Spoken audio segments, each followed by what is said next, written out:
Hello, I'm Sarah Thompson Copsey, and on behalf of Legal Futures, I'd like to welcome you to today's session, the Residential Property Summer Update 2020. We're going to be looking at quite a number of cases, largely to do with leases today. We're going to be looking at mutual enforceability clauses and the Supreme Court decision in Duval, obviously groundbreaking. We're going to be looking at a number of cases yet again on user clauses and whether or not you can Airbnb or sublet your property.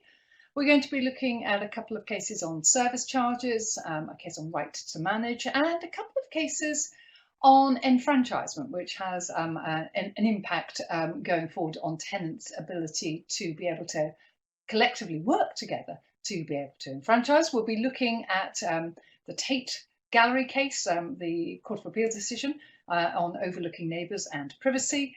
We'll be looking at a couple of cases on modification, well, no, actually one case on modification of a restrictive covenant, but another case on a restrictive covenant crossing freehold land where the ability to withhold consent can depend on aesthetic considerations, so says the Court of Appeal.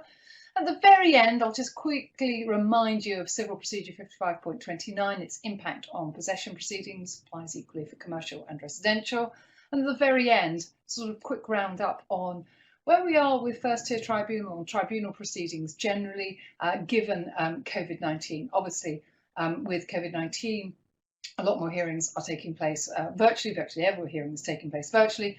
Many tribunals closed, they are reopening, as are courts, but the impact of COVID-19 is quite dramatic, obviously, on the tribunal's ability to run cases, and quite clearly COVID-19 plays into Civil Procedure Rule 55.29 and the suspension of possession proceedings. But let's crack on and let's start at the beginning by looking at this case on mutual enforceability, and it's this case here, Dr. Duval against 11